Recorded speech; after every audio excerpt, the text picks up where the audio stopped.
केवल खाने, पीने, सोने और भोग विलास में बीत जाने के लिए नहीं है।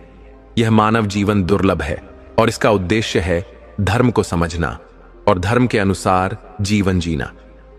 लेकिन कलयुग में सबसे बड़ी विडंबना यही है कि लोग धर्म के नाम पर केवल बाहरी आडंबरों में फंस जाते हैं। कोई मंदिरों में जाकर घंटियां बजाता है, कोई केवल व्रत उपवास करता है, कोई दिखावे के लिए दान करता है, परंतु जब असली धर्म उनके सामने खड़ा होता है तो वे उसे पहचान भी नहीं पाते। बंधुओं, धर्म का मूल सार क्या है? कौन सा कर्म पाप है और कौन सा पुण्य? कौन सा कार्य ऐसा है जो हमारे जीवन को अंधकार से प्रकाश की ओर ले जाता है? यह प्रश्न हर साधक, हर भक्त और हर इंसान के हृदय में कभी न कभी अवश्य उठता है, और जब इसका उत्तर मिलता है तो जीवन की दिशा ही बदल जाती है।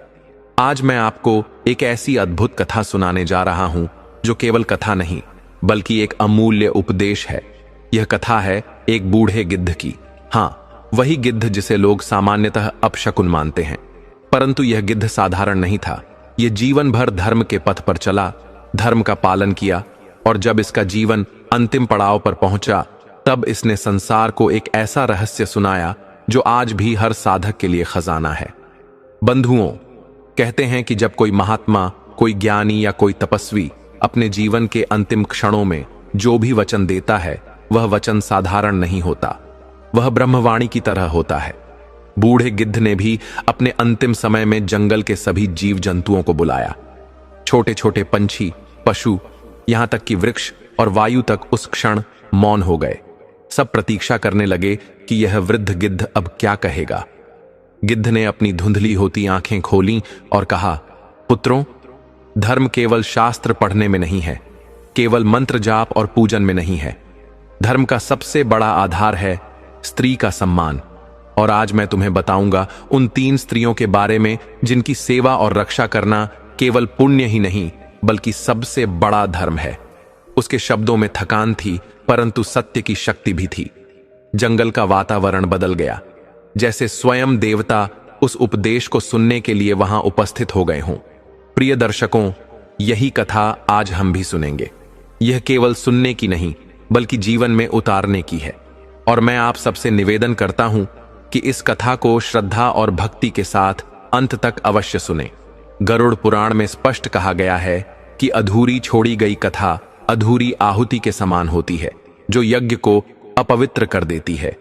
इसीलिए यदि आप सच्चे सनातनी हैं, यदि आपके हृदय में राम भक्ति की ज्वाला जल रही है, तो कृपया इस कथा को पूरा सुने और श्री हरि के नाम का स्मरण करते रहें।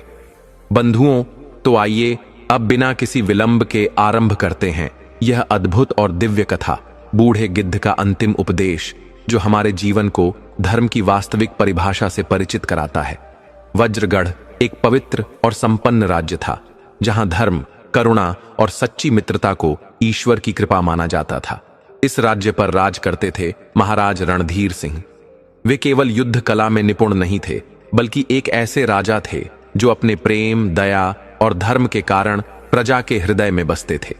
प्रजा उन्हें अपने पिता समान मानती थी, क्योंकि वे हर सुख दुख में उनके साथ खड़े रहते थे। लेकिन सबसे अद्भुत और अनोखी बात यह थी कि राजा की सबसे गहरी मित्रता किसी धनवान मंत्री से नहीं बल्कि एक निर्धन साधु सदृश भिक्षुक से थी। उस दरिद्र का नाम था गोपाल दास। वह एक सच्चे भक्त और सरल स्वभाव के इंसान थे। उनके हृदय में प्रभु के प्रति अटूट विश्वास और भक्ति की ज्योति सदैव प्रज्वलित रहती थी। प्रत्येक दिन राजा और गोपाल दास वन में शिकार हेतु जाते। राजा अपने सुंदर घोड़े पर सवार रहते और गोपाल दास विनम्र भाव से पैदल उनके साथ चलता। दिन भर शिकार होता और गोपाल दास उन मारे गए पशु पक्षियों की गिनती करता। फिर संध्या होते ही दोनों नगर की ओर लौटते। महल के पास पहुंचते ही दोनों की राहें अलग हो जाती। राजा अपने महल लौट जाते और गोपाल दास नगर की गलियों में रोटी और दान की खोज में भटकते। कभी कुछ मिल जाता तो बच्चों को खिला देता, नहीं तो खाली पेट ही परिवार को सुलाना पड़ता। उस दिन भी जब वह अपनी टूटी झोपड़ी में पहुंचा तो देखा कि उसके बच्चे भूख से व्याकुल होकर गहरी नींद में सो चुके थे। उसकी पत्नी एक कोने में उदासी और रोष के साथ बैठी थी। गोपाल दास ने अपनी चादर उतारी, पत्नी के सामने रखी और विनम्र स्वर में बोला, भाग्यवान, बच्चों को जगा दो, शायद प्रभु की कृपा से कुछ भोजन मिल जाए। पत्नी का क्रोध जैसे फूट पड़ा। अब यह बच्चे सुबह ही उठेंगे। तुम्हें तो राजा की मित्रता निभाने से ही समय नहीं मिलता, गोपाल दास ने धीरे से कहा। तुम व्यर्थ ही नाराज होती हो। वह हमारे राजा हैं और यह कोई छोटी बात नहीं कि उन्होंने इतने अमीर लोगों को छोड़कर एक गरीब को अपना मित्र बनाया है। यह प्रभु की कृपा है और तुम्हें इस पर गर्व होना चाहिए। पत्नी बोली, लेकिन तुम्हारे उस मित्र राजा ने कभी तुम्हारी सहायता नहीं की। वह औरों को भूमि दान करता है पर तुम्हारी झोपड़ी तक नहीं देखी। वह घोड़े पर शिकार करता है और तुम्हें पैदल दौड़ाता है। गोपाल दास कुछ नहीं बोला। वह चुपचाप सुनता रहा। उसके हृदय में राजा के प्रति कोई शिकायत नहीं थी। उसने अपने भाग्य को प्रभु की इच्छा मानकर स्वीकार कर लिया था। उसे पूर्ण विश्वास था कि सच्चा पालनहार केवल परमेश्वर है। वही सबके लिए अन्न और जीवन की व्यवस्था करता है। पत्नी ने इतना कहकर बच्चों को जगाना आरंभ किया और गोपाल दास शांत भाव से बैठा रहा। उसी रात अचानक आकाश में काले बादल छा गए। तेज हवाएं चलने लगीं और मूसलाधार वर्षा होने लगी। हवा इतनी प्रचंड थी कि झोपड़ी की दीवारें डगमगाने लगीं। गोपाल दास, उसकी पत्नी और बच्चे प्रभु का नाम लेकर सो रहे थे। तभी एक जोरदार आवाज आई और झोपड़ी की एक दीवार गिर गई। सब घबरा कर उठे। बाहर वर्षा और तूफान का प्रकोप था। पूरी रात पानी गिरता रहा। चारों ओर कीचड़ फैल गया। सुबह होते ही वर्षा थम गई। गोपाल दास और उसकी पत्नी ने टूटी दीवार को ठीक करना शुरू किया। दोनों मिट्टी और कीचड़ से सने हुए थे, फिर भी निरंतर काम में लगे रहे। तभी दूर से घोड़े की टापों की आवाज सुनाई दी। गोपाल दास ने देखा महाराज रणधीर सिंह उसकी झोपड़ी की ओर बढ़ रहे हैं। उन्होंने पास आकर पुकारा, गोपाल दास, कहां हो? गोपाल दास ने शांत स्वर में कहा, यहीं हूं महाराज। राजा मुस्कुराकर बोले, चलो मित्र, आज फिर चलें शिकार पर। गोपाल दास ने सिर झुकाकर उत्तर दिया, मुझे क्षमा करें महाराज, आज मैं नहीं आ सकूंगा। राजा को यह सुनकर बड़ा आश्चर्य हुआ। ये क्या कह रहे हो? आज तक तो तुमने कभी मना नहीं किया। गोपाल दास ने थके हुए स्वर में कहा, महाराज, आज मेरी आंखें खुल गईं। मैं एक गरीब मनुष्य हूं। दिन भर आपके पीछे दौड़ता हूं और फिर शाम को भीख मांगने निकलता हूं। मेरे बच्चे भूखे सो जाते हैं, लेकिन मैंने कभी ध्यान नहीं दिया। और आप महल में लौटकर स्वादिष्ट भोजन करते हैं, विश्राम करते हैं। लेकिन अब मुझे अपने घर परिवार का भी ध्यान रखना है महाराज, इसीलिए मुझे क्षमा करें। राजा के हृदय को यह वचन भीतर तक स्पर्श कर गए। उनकी आंखें भर आईं। वे घोड़े से उतरकर गोपाल दास के पास आए, उसका कंधा थामा और बोले, गोपाल दास, मेरे सच्चे मित्र, मुझे क्षमा करो। मैंने कभी तुम्हारे जीवन को इस दृष्टि से नहीं देखा। तुमने आज मेरी आंखें खोल दी। तुमने सदा मित्रता निभाई, पर मैं उसका मूल्य नहीं समझ पाया। राजा ने हाथ जोड़कर कहा, निस्संदेह तुम महान हो। प्रभु तुम्हारे जैसे सच्चे भक्त का साथ सदा दें। आज से तुम केवल मेरे मित्र नहीं, मेरे गुरु के समान हो। कृपा करके मुझे क्षमा कर दो। गोपाल दास ने हैरानी से राजा के बदले हुए स्वर और चेहरे पर झलकते पश्चाताप को देखा। उसने झटपट राजा के दोनों हाथ पकड़े और श्रद्धा से उन्हें अपने माथे से लगाया। फिर कोमल स्वर में बोला, महाराज, महान तो केवल हमारे प्रभु हैं। मैं तो बस उनका एक छोटा सा भक्त हूं। आप मुझे संकोच में डाल रहे हैं, जबकि क्षमा तो मुझे मांगनी चाहिए कि आज मैं आपके साथ शिकार पर नहीं जा सका। राजा की आंखों में करुणा और स्नेह उमड़ आया। वे भावुक होकर बोले, गोपाल दास, तुम कितने ज्ञानी और सहनशील हो। यह कहकर राजा ने गोपाल दास को गले से लगा लिया। यह आत्मीयता देख गोपाल दास की पत्नी भी झोपड़ी के भीतर से मुस्कुराते हुए झांकने लगी। दोनों को इतना स्नेह और सम्मान से मिला देखकर उसका मन भी प्रसन्न हो गया। राजा ने अपने घोड़े की लगाम खींची और कहा, आओ मेरे साथ चलो। फिर उन्होंने गोपाल दास को घोड़े पर अपने पीछे बिठा लिया और महल की ओर चल पड़े। रास्ते में जो भी देखता चकित हो उठता।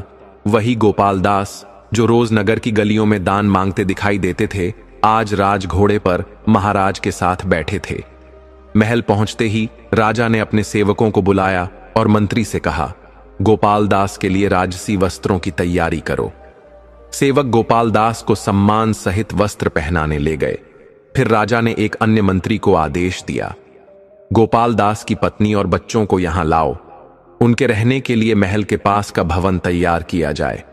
हर प्रकार की सुविधा दी जाए। इनके लिए सेवक सेविकाएं नियुक्त करो।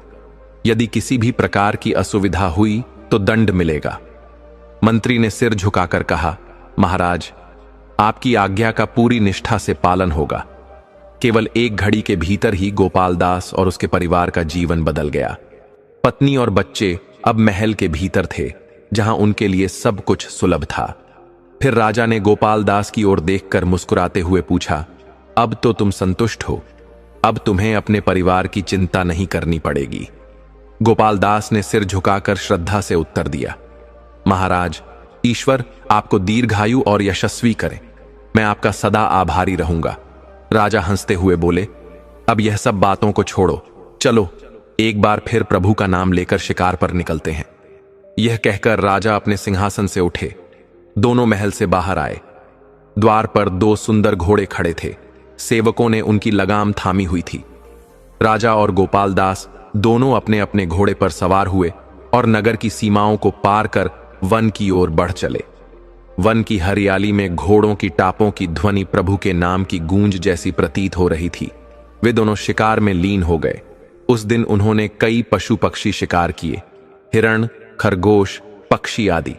समय प्रभु की माया में कैसे बीत गया पता ही न चला। 4 पहर बीत गए और अब सूर्य की तपन सिर पर चढ़ गई। राजा को प्यास महसूस हुई। उन्होंने माथे का पसीना पोंछा और बोले, गोपाल दास, कहीं जल की व्यवस्था करो, गला सूख रहा है। गोपाल दास ने फोल्डेड हैंड्स करके कहा, अभी देखता हूं महाराज। आप प्रभु का स्मरण करते हुए यहीं विश्राम करें। यह कहकर वह वन में जल की खोज में निकल पड़ा। घोड़े को दौड़ाता हुआ वह इधर उधर देखता रहा। प्रभु की कृपा से बहुत देर भटकने के बाद उसे एक तालाब दिखाई दिया। चारों ओर घने वृक्ष थे। तालाब पत्थरों से घिरा हुआ था। हवा शीतल थी। गोपाल दास ने घोड़े से उतरकर हाथ जल में डाला। जल शीतल और स्वच्छ था। स्वयं को भी बहुत प्यास लगी थी। उसने दोनों हाथों से अंजलि में जल लिया और जैसे ही पीने को झुका तभी मन में विचार आया, यदि मैं पहले स्वयं पी लूं और महाराज को प्यासा छोड़ दूं तो यह मेरे स्वार्थ का प्रमाण होगा। पहले महाराज को जल पिलाना चाहिए। यही सेवा ही सच्चा धर्म है। उसने तुरंत जल पीने का विचार त्याग दिया और उठ खड़ा हुआ। तभी उसकी दृष्टि तालाब के किनारे बनी एक चित्र पर पड़ी। वह रुक गया। वह चित्र किसी राजकुमारी का था। अनुपम सौंदर्य वाली छवि, बड़ी बड़ी आंखें, घने बाल, मोहक मुस्कान। गोपाल दास उस छवि पर ठिठक गया। कुछ क्षण तक उस चित्र को निहारता रहा। फिर मन में विचार आया, यदि महाराज ने यह छवि देख ली तो वे अवश्य ही आकर्षित हो जाएंगे। पर यह कौन है? कहां की राजकुमारी है? और यह चित्र यहां क्यों बना है? यह मैं नहीं जानता। पहले इसे ढंक देना ही उचित होगा ताकि महाराज के मन में विकार उत्पन्न न हो।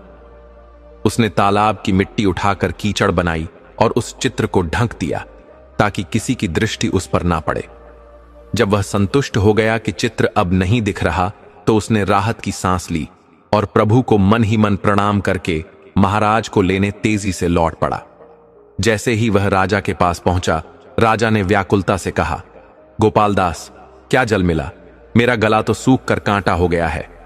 गोपाल दास ने सिर झुकाकर श्रद्धा से कहा, हां महाराज, मैंने एक सुंदर तालाब खोजा है।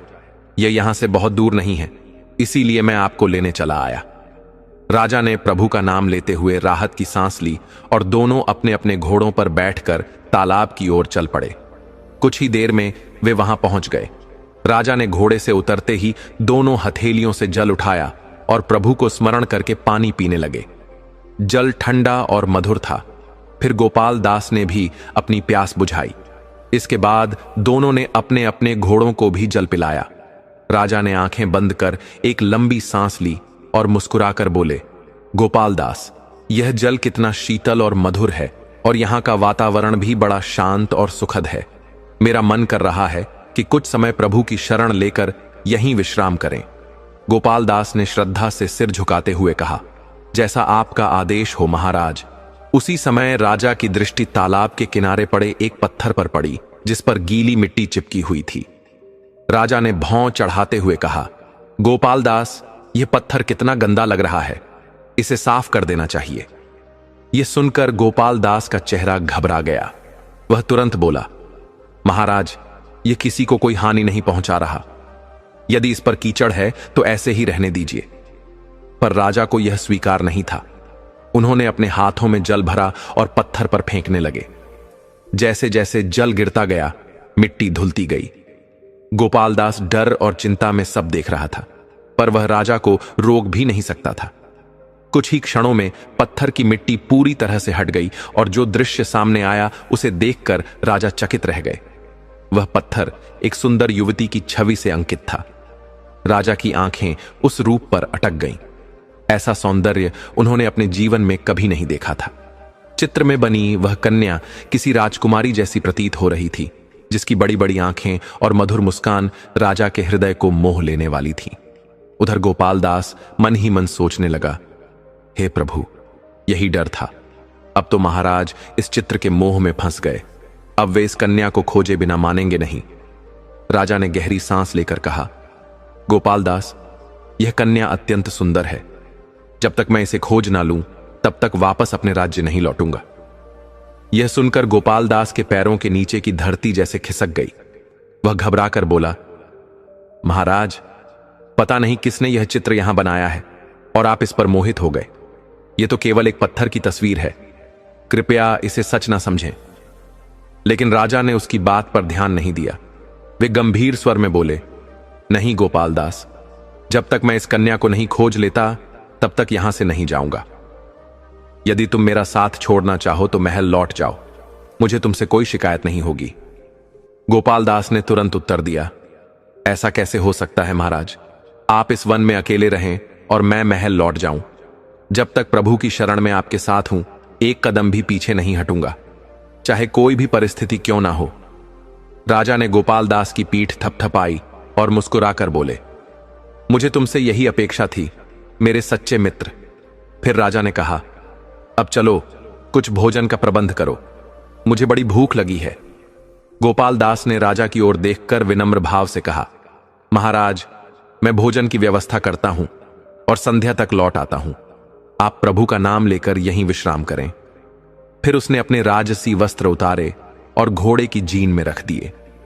नीचे से उसके वही पुराने कपड़े निकल आए जो वह उस समय पहनता था जब नगर में दान मांगता था।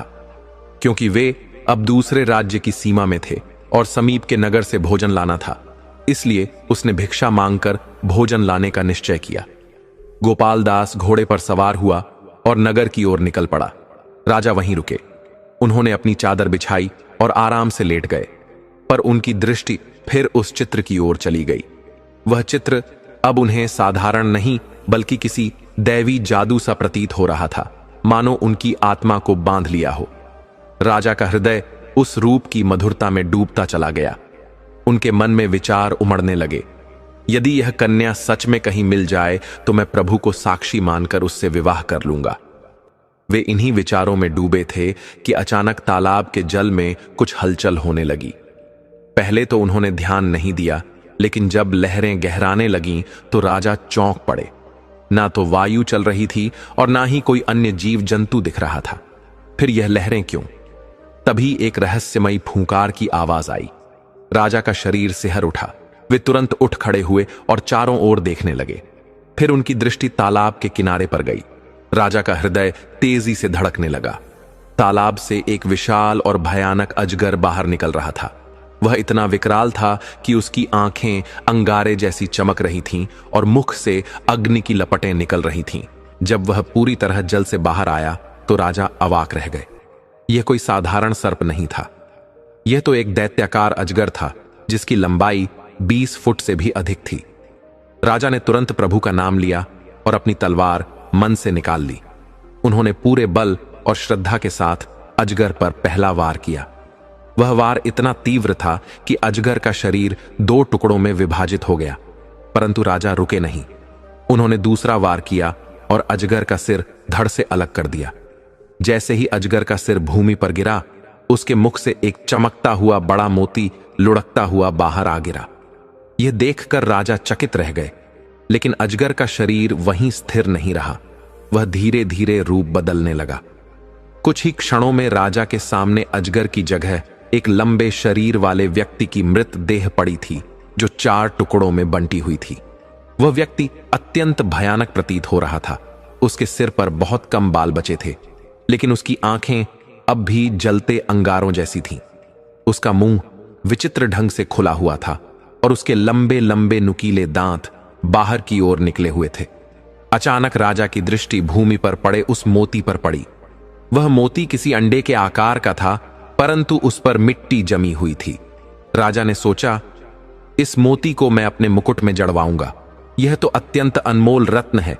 प्रभु की कृपा से यह मेरे हाथ आया है। यह विचार आते ही वह तालाब के पास गया ताकि उस मोती को जल में धो सके। लेकिन जैसे ही उसने उस मोती को पानी में डाला, कुछ ऐसा हुआ जिसकी उसने कल्पना भी नहीं की थी। तालाब का जल अचानक इधर उधर हटने लगा और उसके नीचे छिपी हुई पत्थरों की सीढ़ियां प्रकट हो गईं।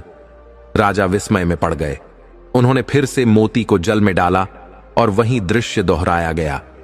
जल हट गया और सीढ़ियां पूरी तरह स्पष्ट दिखाई देने लगीं। अब राजा की जिज्ञासा और भी बढ़ गई। उन्होंने मन ही मन प्रभु को प्रणाम करते हुए सोचा, इस तालाब में अवश्य ही कोई रहस्य छिपा है। यह रहस्य जानना ही होगा। देखना चाहिए यह सीढ़ियां कहां जाती हैं। राजा धीरे धीरे सीढ़ियां उतरने लगे। जैसे जैसे वे नीचे बढ़ते गए, उन्हें अनुभव हुआ कि जल केवल उस मोती के प्रभाव से हट रहा है। लगभग 50-60 सीढ़ियां उतरने के बाद वे एक विशाल कक्ष में पहुंचे। वह कक्ष अत्यंत भव्य था और दिव्य प्रकाश से जगमगा रहा था। दीवारों पर सुंदर चित्र और नक्काशी थी और भूमि पर कीमती रत्न जड़े हुए थे। ये सब देख राजा दंग रह गए। वे आगे बढ़े और एक द्वार से होते हुए दूसरे कक्ष में पहुंचे। वहां पहुंचकर उनकी आंखें विस्मय से फैल गईं। यह कोई साधारण स्थान नहीं था, बल्कि एक दिव्य महल था। वहां अनेक कमरे बने हुए थे। एक और एक बड़ा सा बाग था जिसमें दुर्लभ फूल खिले थे और मोर प्रभु की स्तुति में नृत्य कर रहे थे। लेकिन राजा की सबसे बड़ी हैरानी तब हुई जब वे अगले कक्ष में पहुंचे। उन्होंने देखा कि कमरे के बीचों बीच एक सोने का झूला या पलंग रखा था, जिस पर एक सुंदर युवती लेटी हुई थी। राजा का हृदय तेजी से धड़कने लगा। यह वही युवती थी जिसकी छवि उन्होंने तालाब के पास पत्थर पर देखी थी। वह कन्या रेशमी और राजसी वस्त्रों में सुसज्जित थी। उसकी सुंदरता का वर्णन करना कठिन था। जैसे ही युवती की दृष्टि राजा पर पड़ी, वह हल्के से मुस्कुराई, लेकिन अगले ही क्षण उसकी आंखों से आंसू बहने लगे। राजा यह देखकर चकित रह गए। यह सब कुछ रहस्यमय प्रतीत हो रहा था।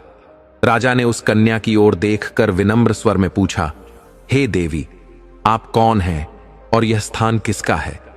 युवती ने अपने अश्रु पोंछे और भर्राए हुए स्वर में उत्तर दिया, मैं विराट नगर के राजा की पुत्री हूं। मेरा नाम राजकुमारी अवंतिका है। यह महल एक दुष्ट दैत्य का है, जो 2 वर्ष पूर्व मुझे मेरे राजमहल से उठा ले गया और अब मुझसे विवाह करना चाहता है। राजा अवाक रह गए। उन्होंने पूछा, वह दैत्य अब कहां है? राजकुमारी बोली, वह इस समय शिकार के लिए बाहर गया है। वह हर बार तालाब से अजगर का रूप धारण कर निकलता है और निर्दोष लोगों को अपना शिकार बना लेता है। राजा ने प्रभु का स्मरण करते हुए मुस्कुराकर कहा, अब आपको किसी भी प्रकार का भय करने की आवश्यकता नहीं है राजकुमारी। ईश्वर की कृपा से मैंने उस राक्षस का अंत कर दिया है। उसके शरीर के टुकड़े तालाब के समीप पड़े हैं। यह सुनकर राजकुमारी की आंखों में आशा और आनंद की ज्योति चमक उठी। क्या यह सत्य है? उसने भावुक होकर पूछा। राजा ने सिर हिलाकर उसे विश्वास दिलाया। राजकुमारी का मुखमंडल प्रसन्नता से खिल उठा। फिर उसने पूछा, किंतु आप कौन हैं? राजा ने सौम्य मुस्कान के साथ उत्तर दिया, मैं पड़ोसी राज्य वज्रगढ़ का राजा रणधीर सिंह हूं। शिकार करते करते मैं इस वन में दूर तक चला आया। मुझे प्यास लगी तो मैं अपने प्रिय मित्र गोपाल दास के साथ इस तालाब के पास पहुंचा। वहीं एक पत्थर पर आपकी छवि देखी और आपकी दिव्य सुंदरता से आकृष्ट हो गया। तभी वह अजगर प्रकट हुआ और मैंने ईश्वर की कृपा से उसे परास्त किया। उसी के मुख से यह अद्भुत मोती निकला, जिसकी शक्ति से मैं यहां तक पहुंच सका। राजा ने पूरी कथा विस्तार से सुनाई। इसके पश्चात वह तालाब के पास पहुंचे और अपनी तलवार से एक गड्ढा खोदने लगे।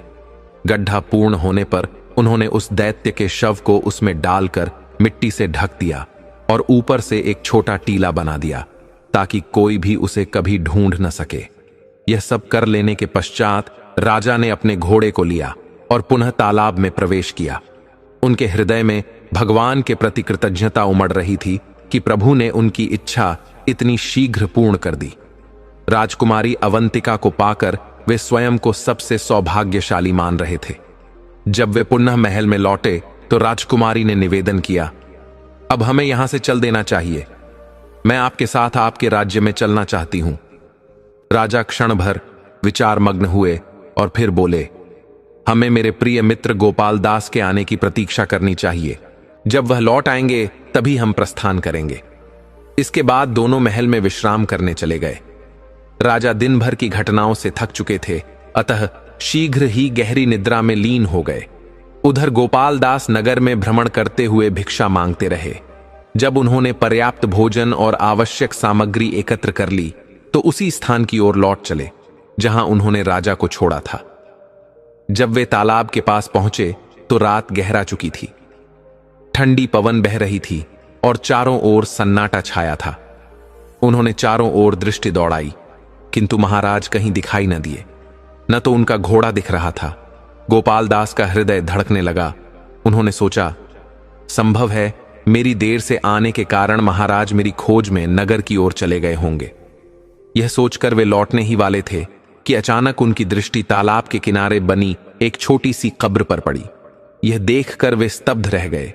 पिछली बार जब वे आए थे तब वहां कोई कब्र न थी, किंतु अब वहां एक नई कब्र थी और महाराज कहीं दृष्टिगोचर नहीं हो रहे थे। उनके हृदय में अनजाना भय घर करने लगा। मन व्याकुल हो उठा। उन्हें प्रतीत हुआ कि कहीं किसी दुष्ट ने मेरे प्रभु तुल्य स्वामी की हत्या करके उन्हें यहीं न गाड़ दिया हो।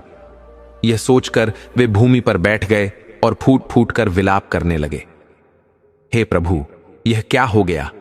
कौन वह पापी है जिसने मेरे स्वामी की जीवन लीला समाप्त कर दी?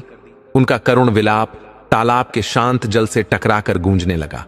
वे उस कब्र से लिपटकर रोते रहे और उस अदृश्य शत्रु को कोसते रहे। रात गहराती चली गई। अंततः थककर वे उसी कब्र के समीप सो गए। प्रभात हुआ। सूर्य की पहली किरण जब आकाश में फैली तो तालाब का जल स्वर्णिम आभा में चमक उठा। गोपाल दास की आंख खुली। उन्होंने सुस्त नेत्रों से चारों ओर देखा और फिर बैठ गए। उन्होंने दोनों हाथ जोड़कर आकाश की ओर देखा और प्रार्थना की, हे प्रभु, मेरे महाराज की आत्मा को शांति प्रदान करना। फिर दृढ़ स्वर में बोले, अब मैं अपने घर कभी नहीं लौटूंगा। अपने जीवन के शेष दिन मैं यहीं रहकर महाराज की समाधि की सेवा करूंगा। ऐसा निश्चय कर वे भोजन की व्यवस्था हेतु नगर की ओर चल पड़े। उधर राजा रणधीर सिंह की नींद खुली। कमरे में हल्की रोशनी फैल चुकी थी। राजकुमारी अवंतिका भी जाग चुकी थी। दोनों ने प्रभु का स्मरण करते हुए थोड़ा नाश्ता किया। फिर राजा ने प्रसन्नचित होकर कहा, चलो बाहर चलते हैं, ताजी हवा लेंगे और गोपाल दास को भी देखेंगे। वह बेचारा रात भर तालाब के पास ही रहा होगा। पता नहीं गोपाल दास ने अपने मन में क्या क्या चिंताएं और कल्पनाएं की होंगी। राजा और राजकुमारी महल से बाहर आए, पर चारों ओर खोजने पर भी गोपाल दास कहीं नहीं मिले। राजा के हृदय में चिंता व्याप्त होने लगी। उन्होंने सोचा, क्या वह आया भी था या नहीं? जब वे तालाब के पास टहल रहे थे तभी राजकुमारी की दृष्टि उस कब्र पर पड़ी। उसने आश्चर्यचकित होकर पूछा, यह कब्र किसकी है और इसे किसने बनाया? राजा ने गहरी सांस लेकर गंभीर स्वर में कहा, यह उसी दैत्य की कब्र है। मैंने उसे पराजित कर दया भाव से यहीं पर दफना दिया। राजकुमारी यह सुनकर मौन हो गई, किंतु उसके अंतर्मन में अनेक प्रश्न उठने लगे। राजा ने उसकी ओर देखते हुए सहज भाव से कहा, यह सब प्रभु की अद्भुत लीला है। राजकुमारी हल्की मुस्कान के साथ सिर हिलाने लगी। फिर दोनों पुनः तालाब के नीचे बने उस दिव्य महल में लौट आए। वहां कोई सेवक या सेविका तो था नहीं, इसलिए राजकुमारी ने अपने ही पावन हाथों से भोजन बनाया। फिर दोनों ने साथ बैठकर प्रेम पूर्वक भोजन ग्रहण किया। यह सब किसी अजीब संयोग के समान था, या शायद प्रभु की विशेष इच्छा कि जब भी राजा और राजकुमारी तालाब से बाहर आते उसी समय गोपाल दास भोजन की खोज में नगर निकल जाता। राजा को यह भ्रम हो गया कि शायद गोपाल दास उसे ढूंढ न पाने के कारण लौट गया होगा। बेचारा गोपाल दास यह नहीं जानता था कि उसके प्रभुतुल्य महाराज उसी तालाब के नीचे उस राजकुमारी संग रह रहे हैं जिसकी प्रतिमा उसने सबसे पहले पत्थर पर देखी थी। दिन प्रतिदिन करते करते पूरा 1 सप्ताह बीत गया, परंतु राजा और गोपाल दास की भेंट न हो सकी। जब रात को गोपाल दास लौटता तब तक राजा महल में लौट चुके होते, और जब प्रातःकाल राजा बाहर आते तब तक गोपाल दास नगर की ओर प्रस्थान कर चुके होते। एक दिन प्रातः का समय था। राजा अब भी निद्रा में लीन थे और राजकुमारी अवंतिका नाश्ता बना चुकी थी। उन्होंने सोचा कि राजा के जागने तक थोड़ी देर बाहर घूम आती हूं, किंतु बाहर जाने के लिए उस चमत्कारी मोती की आवश्यकता थी जो राजा की जेब में था। राजकुमारी ने श्रद्धा भाव से धीरे से राजा की जेब से मोती निकाला और सावधानी पूर्वक तालाब से बाहर आ गई। बाहर की ठंडी और ताजी वायु मन को शांति देने वाली थी। राजकुमारी तालाब के किनारे धीरे धीरे टहलने लगी। तभी उनकी दृष्टि एक गड़हरिये पर पड़ी जो अपनी भेड़ों को चर रहा था। गड़हरिये ने जैसे ही उस अनुपम सुंदरता से दीप्तिमान कन्या को देखा, वह चकित रह गया। उसके मन में प्रश्न उठा, यह युवती यहां क्या कर रही है? यह कौन हो सकती है? राजकुमारी भी उसे देखकर घबरा गई। भयवश वे तालाब की ओर तीव्र गति से दौड़ने लगीं। गड़हरिये को संदेह हुआ कि अवश्य ही यह कोई दिव्य रहस्य है। वह भी उनके पीछे दौड़ पड़ा। भागते समय राजकुमारी का एक जूता पीछे छूट गया, पर वे रुकी नहीं और सीधे तालाब में कूद गईं। गड़हरिया कुछ ही दूरी पर पहुंच पाया और उसने देखा कि राजकुमारी जल में समा गईं, किंतु जल के भीतर कुछ भी दृष्टिगोचर नहीं हो रहा था। वह सोचने लगा, क्या यह कोई जलपरी थी या सचमुच इस तालाब के नीचे कोई अद्भुत लोक बसा हुआ है? तभी उसकी दृष्टि उस सुनहरे जूते पर पड़ी जो तालाब के किनारे पड़ा था और सूर्य की किरणों में दिव्य प्रकाश सा चमक रहा था। उसने झुककर वह जूता उठा लिया। वह जूता सोने की बारीक कारीगरी से बना था और उसमें बहुमूल्य रत्न जड़े थे। उसके मन में विचार आया कि यह कोई साधारण जूता नहीं, बल्कि निश्चित ही उसी रहस्यमय कन्या का है। यदि मैं इसे अपने महाराज को अर्पित करूं तो मुझे अवश्य ही उत्तम इनाम मिलेगा। यह सोचकर उसने अपनी भेड़ों को इकट्ठा किया और नगर की ओर प्रस्थान किया। शहर पहुंचकर उसने भेड़ों को अपने घर के समीप छोड़ा और सीधे राजमहल की ओर बढ़ गया। उस समय राजा अभी दरबार में नहीं पधारे थे। गड़हरिये ने भीतर जाने का प्रयास किया, किंतु द्वार पर खड़े सैनिकों ने उसे रोक दिया। रुको, राजा अभी नहीं आए हैं, सैनिकों ने कठोर स्वर में कहा। गड़हरिया वहीं राजमहल के द्वार के समीप खड़ा रहा। उसके मन में निश्चय था कि जैसे ही महाराज पधारेंगे वह यह अद्भुत जूता उनके चरणों में अर्पित करेगा। उसके चेहरे पर इनाम की आशा झलक रही थी, पर भीतर कहीं प्रभु की कृपा पर विश्वास भी था। करीब 1 पहर बीतने के बाद महाराज रणधीर सिंह अपने मंत्री सहित उस स्थान पर पधारे।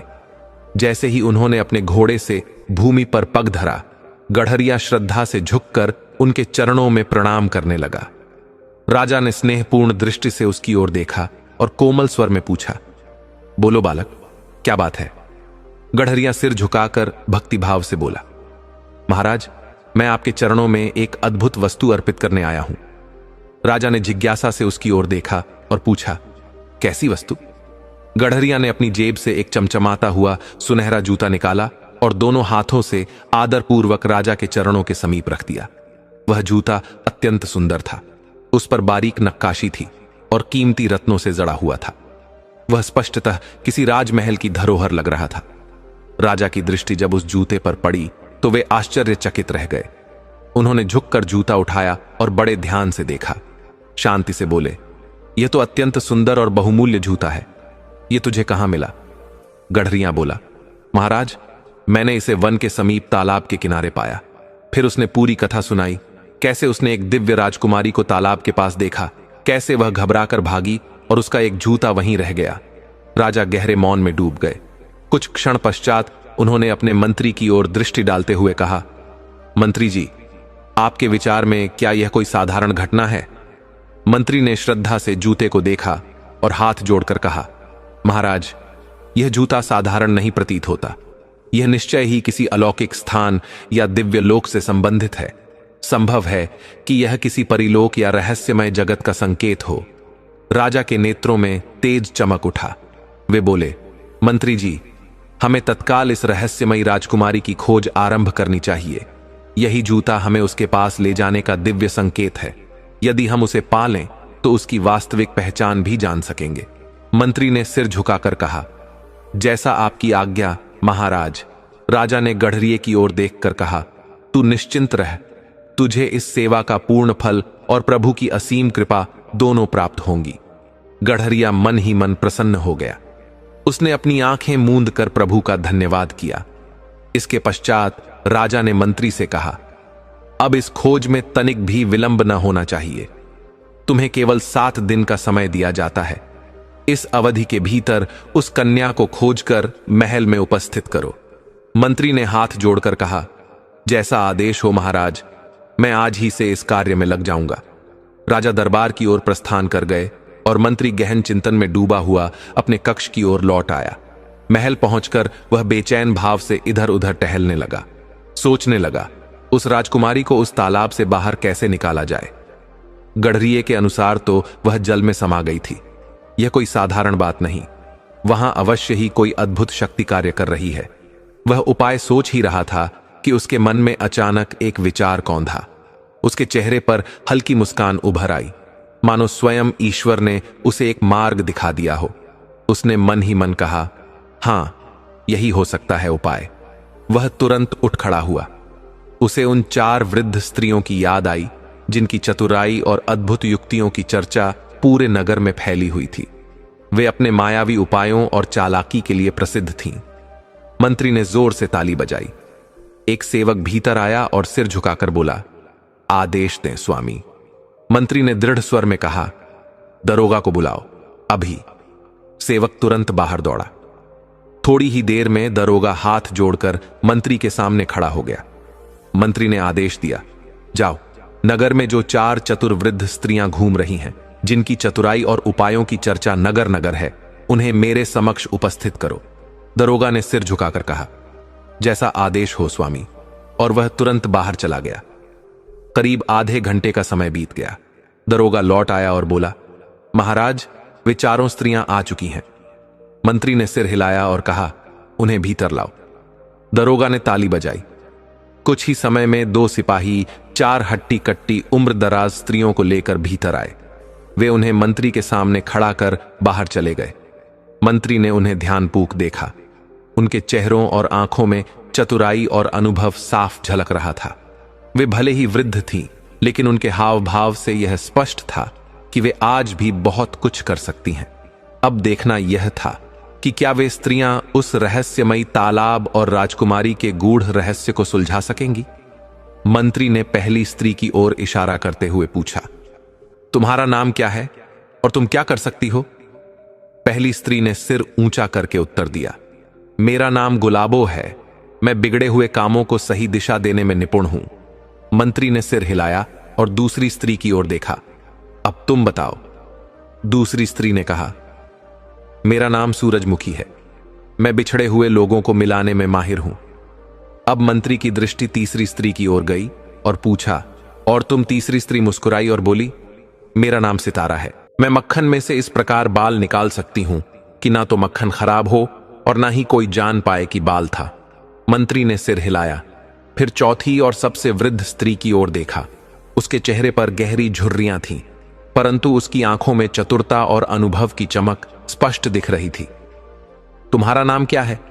मंत्री ने विनम्रता से पूछा।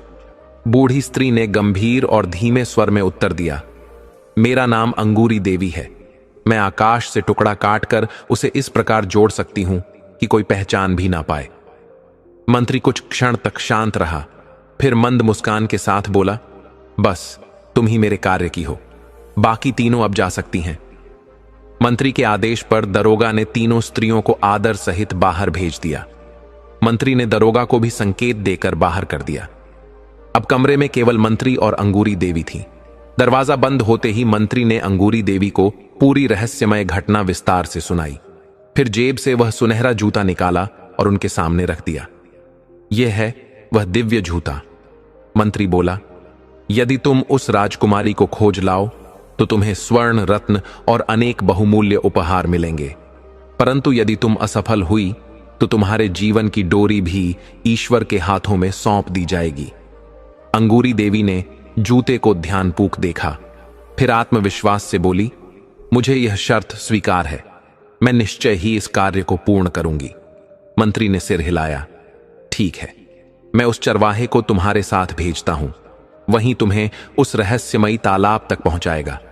तभी अंगूरी देवी ने एक और विनम्र निवेदन किया, मुझे कुछ सिपाहियों की आवश्यकता होगी, कृपया उन्हें तीसरे दिन तालाब के चारों ओर इस प्रकार छुपा देना कि कोई उन्हें देख ना सके। जैसे ही मैं एक तीव्र चीख दूं, वे तुरंत मेरे पास आए और जो कहूं वह करें। मंत्री ने गंभीरता से यह बात सुनी और कहा, ठीक है, यह व्यवस्था की जाएगी। फिर मंत्री मुस्कुराया और बोला, अब तुम उस चरवाहे को साथ ले जाओ और ईश्वर का नाम लेकर प्रस्थान करो। अंगूरी देवी ने सिर झुकाकर कहा, मैं अभी चलने को तैयार हूं। चरवाहा अब तक महल में ही उपस्थित था। मंत्री ने उसे बुलवाया और आदेश दिया कि वह अंगूरी देवी को उस तालाब तक सुरक्षित पहुंचाए। महल से बाहर निकलने के बाद अंगूरी देवी सीधे अपने घर पहुंची। वहां पहुंचकर उसने अपना भेष पूरी तरह बदल लिया। सिर पर एक चंगा बांधा, गले में मोटे मनकों की माला डाली और हाथ में लंबी लकड़ी की छड़ी ले ली। अब वह एक तपनी जैसी दिखाई दे रही थी, गंभीर, शांत और अनुभव से भरी हुई। फिर वह चरवाहे के साथ आगे बढ़ चली। दोपहर का समय ढल रहा था। लगभग आधे घंटे की यात्रा के बाद वे उस रहस्यमय तालाब तक पहुंच गए। तालाब के किनारे एक समाधि बनी हुई थी। अंगूरी देवी की तीव्र बुद्धि ने तुरंत कार्य करना आरंभ कर दिया। उसने सोचा, यह समाधि मेरे लिए उपयोगी सिद्ध हो सकती है। कुछ समय तक मौन चिंतन के बाद उसने चरवाहे को वापस भेज दिया। अब वह अकेली रह गई थी। अंगूरी देवी ने समाधि के पास एक चादर बिछाई और उस पर बैठ गई। अपने हाथों में उसने मोटे मनों वाली माला पकड़ ली और धीरे धीरे उसका जाप आरंभ कर दिया। परंतु उसकी आंखें हर दिशा में सजग थीं। वह बाहर से तपविनी लग रही थी, पर भीतर से वह हर क्षण ध्यानपूर्वक सोच विचार में लगी हुई थी। अब वह ध्यान में लीन थी, जैसे किसी उच्च शक्ति से मार्गदर्शन प्राप्त कर रही हो। राजा रणधीर सिंह और राजकुमारी अवंतिका अब भी तालाब के भीतर बने उस अद्भुत महल में रह रहे थे। अवंतिका बार बार राजा से कहती, हमें अब वापस महल लौट जाना चाहिए, परंतु राजा हर बार बात टाल देता और कहता, अभी नहीं, मैं गोपाल दास की प्रतीक्षा कर रहा हूं। उसे पूरा विश्वास था कि गोपाल दास नगर लौट कर नहीं गया होगा। वह सोचता, एक ना एक दिन वह अवश्य मिलेगा। दोपहर का भोजन करने के बाद राजा ने कहा, राजकुमारी आओ, बाहर थोड़ी हवा ले आएं और यह भी देख लें कि गोपाल दास कहीं आया है या नहीं। राजकुमारी का मन नहीं था बाहर जाने का, लेकिन वह मना भी नहीं कर सकी। राजा ने अपनी जेब से वह चमकता हुआ चमत्कारी मोती निकाला और हथेली पर रखकर प्रभु को स्मरण किया। फिर दोनों धीरे धीरे तालाब से बाहर निकल आए। बाहर आते ही उनकी दृष्टि समाधि के पास बैठी एक वृद्धा पर पड़ी, जो आंखें मूंदे माला फेर रही थीं और कुछ भक्ति के शब्द बुदबुदा रही थी। राजा और राजकुमारी कुछ देर ठिठके। राजा ने धीरे से कहा, यह कौन हो सकती है? इस वीरान जंगल में इस राक्षस की समाधि के पास बैठकर यह क्या कर रही है? राजकुमारी ने भी उत्सुकता से उस वृद्धा को देखा। उसके भीतर कुछ अनजानी सी बेचैनी उठी। दोनों धीरे धीरे उस वृद्धा के पास पहुंचे। राजा ने गंभीर स्वर में पूछा, हे माता, आप कौन हैं और यहां इस जंगल में अकेली क्या कर रही हैं? अंगूरी देवी ने सिर झुकाकर बड़ी विनम्रता से कहा, बेटा, मैंने जीवन भर 7 तीर्थों की यात्रा की है। अब जीवन के बचे हुए दिन प्रभु भक्ति में बिताने हेतु इस वन में आ गई हूं। राजा ने उसे ध्यान से देखा और फिर पूछा, क्या तूने यहां किसी साधु संत को आते जाते देखा है? अंगूरी देवी ने शांत स्वर में कहा, नहीं बेटा, मैं अभी अभी यहां पहुंची हूं। लेकिन तुम दोनों इस तालाब में कैसे रहते हो? इसमें तो जल भरा है। राजकुमारी अवंतिका ने सहज भाव से उत्तर दिया, इस तालाब के नीचे हमारा निवास है, वहीं एक दिव्य महल है और हम वहीं रहते हैं। अंगूरी देवी ने करुणा दिखाते हुए कहा, बेटा, मुझे भी अपने साथ रख लो। मैं तुम्हारे लिए भोजन बनाऊंगी, वस्त्र धो दूंगी, बस मुझे 2 समय का अन्न दे दिया करो। राजा को उसकी बात कुछ ठीक ना लगी। उसने तुरंत कहा, हमें किसी की आवश्यकता नहीं है। परंतु राजकुमारी को उस वृद्धा पर दया आ गई।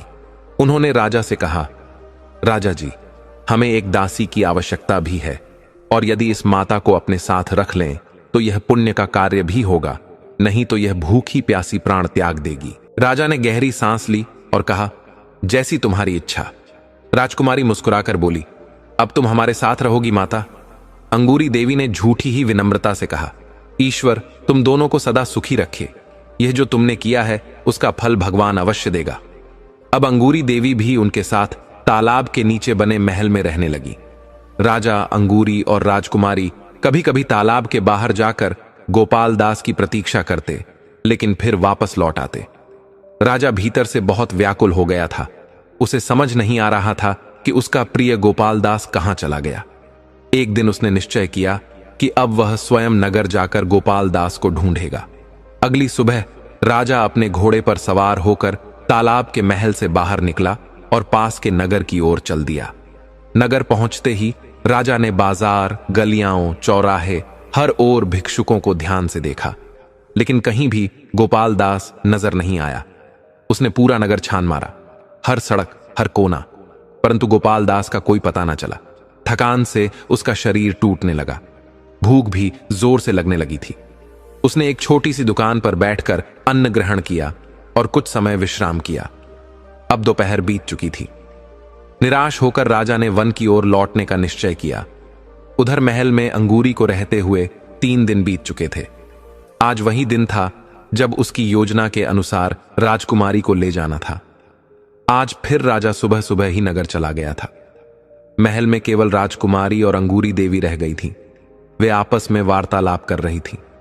दोपहर का समय हो चला था। राजकुमारी ने कहा, चलो माता, भोजन की तैयारी कर लो। राजा साहब आते ही भोजन मांगेंगे। अंगूरी देवी ने तुरंत उसकी बात मानी, पर उसके मन में कुछ और ही चल रहा था।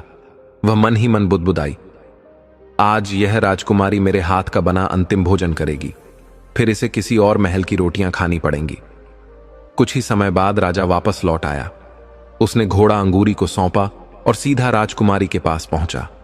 राजकुमारी ने जैसे ही उसकी आंखों में देखा, समझ गई कि आज भी उसे गोपाल दास का कोई पता नहीं चला। राजा बहुत उदास था। भोजन के बाद उसने कोई बात नहीं की और सीधे अपने कक्ष में जाकर विश्राम करने लगा। उधर राजकुमारी अवंतिका अंगूरी देवी के पास बैठ गई। अंगूरी को अब अपना अवसर दिखने लगा था। उसने मीठी आवाज में कहा, बेटी, आज मन बड़ा भारी हो रहा है, चलो बाहर थोड़ा घूम आते हैं, मन हल्का हो जाएगा। राजकुमारी को यह सुझाव अच्छा लगा। उसने मुस्कुराकर कहा, ठीक है माता, मैं तैयार हूं। वह उठी और राजा के कक्ष में जाकर उसकी जेब से वह चमत्कारी मोती निकाल लाई जिससे तालाब से बाहर निकला जा सकता था। फिर दोनों तालाब से बाहर निकलने के मार्ग की ओर बढ़ी। जैसे ही वे बाहर आई, अंगूरी ने सरलता से कहा, बेटी, जरा यह मोती मुझे देखने दो, मैं जानना चाहती हूं कि इससे बाहर कैसे निकला जाता है। राजकुमारी को कोई संदेह नहीं हुआ। उसने बड़ी सरलता से मोती अंगूरी को दे दिया। अब वे दोनों जंगल में टहल रही थीं। तभी अचानक अंगूरी ने जोर से एक चीख मारी। राजकुमारी चौंकी और बोली, अंगूरी, क्या हुआ तुम्हें? लेकिन जब तक वह कुछ समझ पाती, उसने देखा कि 4 सैनिक तलवारें लिए उनकी ओर बढ़ रहे हैं। राजकुमारी ने भयभीत होकर चीख लगाई और तालाब की ओर भागने लगी, परंतु अंगूरी ने उसे पकड़ लिया। इस बीच सैनिक उनके पास पहुंच चुके थे। उन्होंने राजकुमारी को कसकर पकड़ लिया। छोड़ो, मुझे कोई है, बचाओ, कृपा करो। राजकुमारी पूरी ताकत से चिल्लाई, पर वहां कोई नहीं था जो उसकी आवाज सुन पाता। सैनिकों ने शीघ्रता से राजकुमारी को एक घोड़े पर बैठा दिया। अंगूरी देवी भी दूसरे घोड़े पर सवार हो गई। फिर वे सभी तेजी से नगर की ओर चल दिए। राजकुमारी अवंतिका ने बहुत प्रयास किया भागने का, लेकिन उसके दोनों हाथ कसकर बंधे थे और 2 सैनिकों की तलवारें लगातार उसकी ओर तनी हुई थीं। ऐसे में वह कुछ नहीं कर सकी। उसने प्रभु को याद करते हुए चुपचाप आंसू बहाने शुरू कर दिए। इधर अंगूरी देवी और सैनिक बिना रुके नगर की ओर बढ़ते रहे। कुछ ही समय में वे नगर पहुंच गए। नगर पहुंचते ही सैनिकों ने राजकुमारी को राजा के महल में पहुंचा दिया।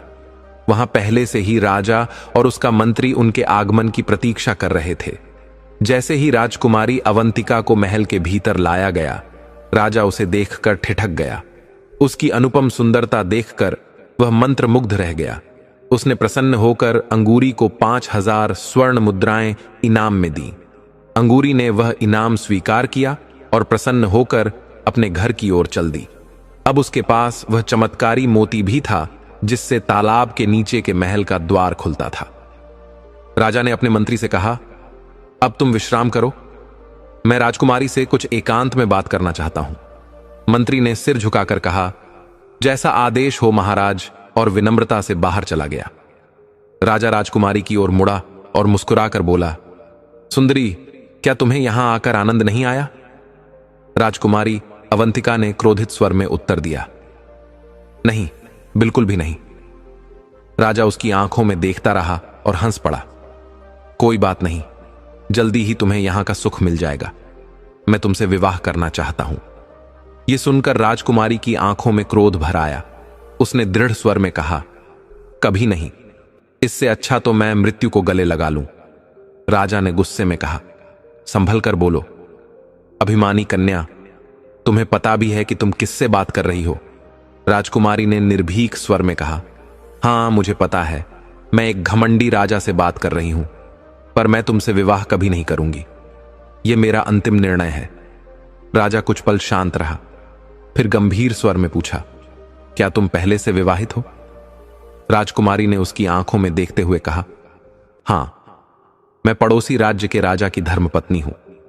वह शीघ्र ही मुझे लेने आएंगे, और तुम्हें है कि उसकी सेना कितनी शक्तिशाली और धर्मप्रिय है। राजा को पहली बार चिंता हुई, लेकिन उसने अपने भावों को दबाया और संयम से बोला, ठीक है, मैं एक शर्त पर विवाह का निर्णय 1 महीने के लिए स्थगित कर सकता हूं। राजकुमारी ने पूछा, क्या शर्त है? राजा बोला, यदि 1 महीने के भीतर तुम्हारा पति तुम्हें लेने आ गया तो मैं तुम्हें छोड़ दूंगा, लेकिन यदि वह नहीं आया तो तुम्हें मुझसे विवाह करना होगा। राजकुमारी ने गहरी सांस लेते हुए कहा, ठीक है, मैं यह शर्त स्वीकार करती हूं, लेकिन मेरी भी एक शर्त है। राजा ने उत्सुक होकर पूछा, क्या शर्त है? राजकुमारी ने निडर होकर कहा, कल से इस महल में हर निर्धन, भूखे और पीड़ित जन के लिए अन्न की व्यवस्था होगी। दिन रात भंडारा चलेगा, कोई भी भूखा नहीं रहेगा। राजा ने जोर से हंसते हुए कहा, यह तो बहुत सरल बात है, तुम्हें इसकी पूरी स्वतंत्रता है। अब तुम इस महल की रानी हो, जो चाहो कर सकती हो, लेकिन याद रखना, 1 महीने बाद तुम्हें मुझसे विवाह करना होगा। राजकुमारी ने गंभीर स्वर में कहा, स्वीकार है। राजा ने अपने मंत्री को बुलाया और आदेश दिया, मंत्री जी, सभी सेवकों और सैनिकों को बता दो कि वे राजकुमारी अवंतिका के हर आदेश का पालन करें, पर ध्यान रहे वह महल से बाहर ना जाए। मंत्री ने सिर झुकाकर कहा, जैसा आदेश महाराज, मैं तुरंत यह बात सभी को सूचित कर देता हूं। और वह शीघ्र बाहर चला गया। अगली सुबह राजकुमारी अवंतिका ने मंत्री को बुलाया और कहा, मेरी ओर से एक भंडारे की व्यवस्था की जाए, जहां हर निर्धन, हर भूखा 2 बार अन्न पा सके। मंत्री ने आदरपूर्वक कहा, बहुत उत्तम विचार है राजकुमारी जी, मैं तुरंत इसकी व्यवस्था करवाता हूं। राजकुमारी ने आगे कहा, परंतु ध्यान रहे, हर व्यक्ति की व्यथा भी सुनी जाए। मैं स्वयं उन सभी से मिलना चाहती हूं और उनकी कहानियां जानना चाहती हूं। मंत्री ने सिर झुकाकर कहा, आपकी आज्ञा का पालन होगा, यह कार्य आज ही आरंभ कर दिया जाएगा। फिर राजकुमारी ने उसे जाने का संकेत दिया और मंत्री झुककर प्रणाम कर महल से बाहर चला गया। उसी दिन से महल में भंडारा आरंभ हो गया। राजकुमारी स्वयं एक कक्ष में बैठती और जो भी निर्धन, भूखा अथवा पीड़ित आता वह उसकी कथा सुनती, उनके दुख बांटती और मन से सेवा करती। लोग आते, प्रभु का नाम लेकर भोजन करते, अपनी पीड़ा सुनाते और फिर आशीर्वाद देकर चले जाते। लेकिन जिसके लिए राजकुमारी अवंतिका ने यह भंडारा प्रारंभ कराया था, वह अब तक नहीं आया था। वह कोई और नहीं, स्वयं गोपाल दास थे। राजकुमारी को पूरा विश्वास था कि एक न एक दिन गोपाल दास अवश्य भंडारे में आएंगे, परंतु अब तक उनका कोई पता न चला था। हर दिन जब कोई भिखारी या भूखा व्यक्ति भोजन के लिए आता, राजकुमारी ध्यान से उसे देखती और फिर बड़े प्रेम से गोपाल दास का हुलिया बताकर उसके बारे में पूछती, पर हर दिन उन्हें निराशा ही मिलती। राजकुमारी का मन भीतर से अशांत था। वे सोचने लगी, क्या गोपाल दास कहीं इस नगर से दूर चला गया या कहीं उसके साथ कोई अनहोनी तो नहीं हो गई। मन में बेचैनी भर गई। यदि वह इस नगर में भीख मांगता है तो अब तक तो आ जाना चाहिए था। भंडारे में तो नित्य दिन रात सभी भूखों को अन्न दिया जा रहा है। अब भंडारे को खुले पूरे 15 दिन बीत चुके थे। गोपाल दास का कुछ पता न चल पाया, परंतु इस दौरान नगर भर में राजकुमारी अवंतिका की दया, सेवा और करुणा की चर्चा हर गली हर घर में फैल चुकी थी। लोग कहने लगे, हमारे राजा से तो यह राजकुमारी कहीं अधिक उदार और कृपालु हैं। राजा तो कठोर हृदय और कंजूस हैं, परंतु यह राजकुमारी तो साक्षात माता अन्नपूर्णा का रूप लगती है। चारों ओर उनके पुण्य कर्मों की प्रशंसा हो रही थी, परंतु राजकुमारी का मन अब भी अशांत था। उन्हें चिंता थी तो बस एक ही व्यक्ति की, गोपाल दास कहां है। उधर गोपाल दास अपनी ही साधु सी दुनिया में मग्न था। वह रात्रि भर तालाब के किनारे बनी उस समाधि के पास बैठा रहता। उसके मन में यह पूर्ण विश्वास था कि यह समाधि उसके प्रिय राजा रणधीर सिंह की ही है। हर रात वह समाधि के पास प्रभु का स्मरण करता जागता और फिर भोर होते ही नगर की गलियों में निकल जाता। वह दिन भर भिक्षा मांगता और जो कुछ मिलता उसका आधा अपने पास रखता, आधा किसी और भूखे को दे देता। नगर में कोई नहीं जानता था कि वह कौन है, कहां से आया है, किस राज्य का है। सबके लिए वह बस एक अजनबी भिक्षुक था। अब तो वह स्वयं को उसी समाधि का रक्षक मान बैठा था और वहीं अपना जीवन व्यतीत कर रहा था। एक दिन जब वह नगर की गलियों में भीख मांगने निकला, उसकी दृष्टि एक भव्य भवन पर पड़ी। वह किसी धनी व्यक्ति का घर लग रहा था। गोपाल दास ने प्रभु का नाम लेकर आवाज दी, कोई है जो भगवान के नाम पर कुछ अन्न दे दे। भीतर से एक मोटा व्यक्ति बाहर आया जो बड़े ऐश्वर्य के वस्त्रों में था। उसने गोपाल दास को देखते ही तीखी नजरों से देखा और बोला, जाओ बाबा, जब राजमहल में राजकुमारी अवंतिका ने भंडारा खोल रखा है तो यहां क्यों मांग रहे हो? वहां जाओ, वहां रोज भोजन मिलता है। राजकुमारी अवंतिका, यह नाम गोपाल दास के लिए नया था। उसका मन चौंक उठा। क्या यह वही राजकुमारी हो सकती है जिसके लिए राजा रणधीर सिंह 1 माह प्रतीक्षा करने को तैयार थे? उस धनी व्यक्ति ने बिना कोई उत्तर सुने दरवाजा अंदर से बंद कर लिया। गोपाल दास कुछ पल वहीं खड़ा रहा, परंतु उसने कोई विरोध नहीं किया। वह चुपचाप आगे बढ़ गया। उसने सोचा, मैं भंडारे में नहीं जाऊंगा। अगर गया तो लोग मुझे एक साधारण भिखारी समझेंगे। नहीं, मुझे अपनी रोटी खुद कमानी चाहिए। यह सोचकर वह फिर अन्य भूखों को बची रोटियां बांटने लगा और संध्या होते ही जंगल की ओर लौट पड़ा। अगले दिन जब वह दोबारा नगर की ओर जा रहा था तो रास्ते में उसकी दृष्टि एक चींटी के बिल पर पड़ी। वहां जल भरता जा रहा था। अगर ऐसे ही चलता रहा तो उन नन्ही जीवों का घर नष्ट हो जाएगा। उसका मन द्रवित हो उठा, बेचारे डूब जाएंगे। यह सोचते ही वह मिट्टी उठाकर जल का मार्ग मोड़ने में जुट गया। कुछ ही देर में उसने जल की दिशा बदल दी और बिल सुरक्षित हो गया। उसने प्रभु को धन्यवाद दिया और जैसे ही वह मुड़ा उसे कुछ विचित्र हलचल महसूस हुई। उस बिल से 2 बड़ी चींटियां बाहर निकली। वे साधारण नहीं थीं। एक तो 3 इंच लंबी थी और उसका रंग तांबे जैसा चमक रहा था। गोपाल दास आश्चर्य से उन्हें देखने लगा। तभी बड़ी चींटी बोली, हे दयालु मनुष्य, मैं चींटियों का राजा हूं। तुमने हमारे घर को बचाकर हम पर बहुत बड़ा उपकार किया है। हम इसे कभी नहीं भूलेंगे। मैं अपनी पूरी प्रजा की ओर से तुम्हारा आभार प्रकट करता हूं। गोपाल दास पहले तो आश्चर्य में पड़ गया कि यह चींटी मनुष्यों की भांति कैसे बोल रही है, परंतु फिर मुस्कुराते हुए बोला, इसमें उपकार की क्या बात है? यह तो मेरा धर्म था। चींटी राजा बोला, फिर भी हम कृतज्ञ हैं। हमारा नियम है, जिसने उपकार किया उसे हम कभी नहीं भूलते। फिर उसने अपनी छोटी मूंछों से कुछ रेशमी बाल तोड़कर गोपाल दास को दिए और बोला, हे साधु हृदय मनुष्य, यदि कभी तुम्हें हमारी आवश्यकता हो तो इन बालों में से एक को अग्नि की गर्मी में थोड़ी देर सेक देना। हम तुरंत तुम्हारी सहायता के लिए आ जाएंगे। गोपाल दास ने मुस्कुराकर वह बाल ले लिए और हाथ जोड़कर कहा, बहुत बहुत धन्यवाद हे छोटे मित्र, लेकिन अब मुझे आगे बढ़ना होगा। फिर वह जंगल से नगर की ओर चल पड़ा। जैसे ही उसने नगर की सीमा में कदम रखा, उसकी नजर एक बिल्ली पर पड़ी। वह चूहों के बिल के पास छुपी हुई थी, पूरे ध्यान से घात लगाकर बैठी थी। जैसे ही कोई मासूम चूहा अपने बिल से बाहर निकलता, वह झपट्टा मारती और उसे पल में निगल जाती। यह देखकर गोपाल दास का हृदय द्रवित हो गया। उसे उन नन्हे जीवों पर बड़ी करुणा आई। यह तो अन्याय है, उसने मन में सोचा। यह बिल्ली तो सबको खा जाएगी। उसके भीतर करुणा के साथ साथ थोड़ी सी नाराजगी भी उमड़ पड़ी। वह बिना देर किए तेजी से आगे बढ़ा और अपनी पतली छड़ी से बिल्ली की कमर पर हल्का सा प्रहार किया। म्याऊ बिल्ली डर के मारे चीख पड़ी और तुरंत वहां से भाग निकली। उसने पीछे मुड़कर भी नहीं देखा। गोपाल दास ने राहत की सांस ली। अब चूहे सुरक्षित थे। उसकी छड़ी की चोट से बिल्ली भाग गई और तभी चूहों के बिल में से एक छोटा सा चूहा बाहर झांकने लगा। जब उसने देखा कि खतरा टल गया है, तो वह खुशी से फुदकता हुआ अंदर गया और कुछ ही देर में एक बड़ा मोटा और लंबा चूहा लेकर बाहर आया। वह लगभग 1.5 फुट लंबा था। उसकी मूछें घनी थीं और आंखों में चमक थी। दोनों चूहे गोपाल दास के सामने आकर झुक गए और हाथ जोड़कर प्रणाम किया। गोपाल दास ने मुस्कुराते हुए दोनों का अभिवादन स्वीकार किया। बड़े चूहे ने गंभीर और आदरपूर्ण स्वर में कहा, हे दयालु मानव, आपने आज हमें उस बिल्ली से बचाकर बड़ा उपकार किया है। हम आपके ऋणी हैं।